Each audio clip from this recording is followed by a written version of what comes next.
This is the Samsung NX200. With excellent photo quality, solid performance, and a very nicely designed body, the NX200 distinguishes itself in an increasingly crowded field.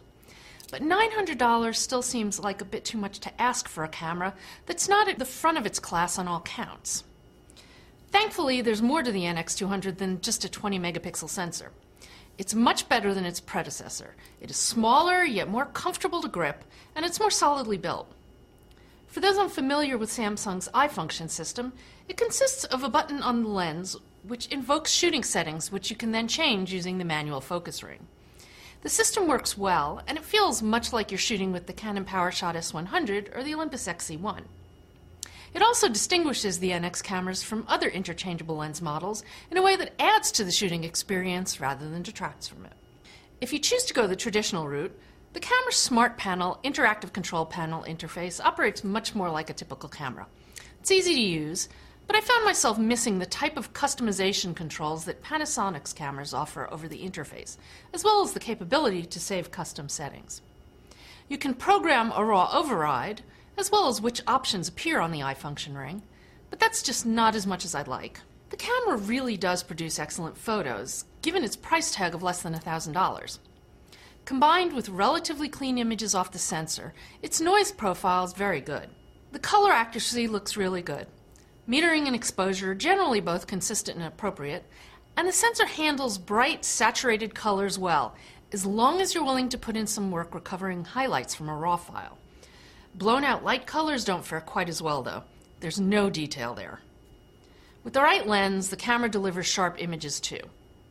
The 18 to 55mm kit lens is typical. It's good enough with respect to sharpness and brightness to match competitors, but leaves you craving something better. The 85mm f1.4 and the stabilized 60mm f2.8 primes produce lovely images and are sharp, bright, and comfortable to use. The video in good light's very consumer-friendly. It's bright, saturated, and sharp, and there's a little bit of moire, aliasing, and rolling shutter, but it's fine for personal videos. Doesn't fare as well at night, though. There's just no tonal range to speak of. The camera has full manual exposure controls during movie recording, and there's a multi-motion mode that records and plays back both faster and slower than normal. The slow-mo mode only works at reduced frame sizes, though. Its biggest weakness is its image processing, and when reviewing photos it's pretty good about displaying JPEGs, but if you shoot RAW plus JPEG it gets really bogged down. Initial models of the camera had some autofocus speed and accuracy issues, but just before writing this, Samsung released new firmware that seems to fix the problems I had during testing. It's now faster and more accurate. Furthermore, while the OLED display is bright with good contrast and it doesn't wash out in sunlight, it's very reflective. I really wish it had an articulated or at least tiltable display. Aside what I've already mentioned, there aren't many standout shooting features.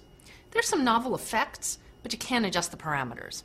And if you use its magic frame, which overlays some huge preset designs over your shot, it reduces the photo's resolution to 2 megapixels. With excellent photo quality, a nice shooting design and interface, and solid performance, the NX200 makes a nice package. But it also means buying into a lone wolf lens system without much third-party support. And because image stabilization is in the lens rather than the sensor, you're subject to Samsung's whims for OIS-capable lenses. So that, combined with a ho-hum feature set, makes the camera's price seem overly high. I'm Lori Grunin, and this is the Samsung NX200.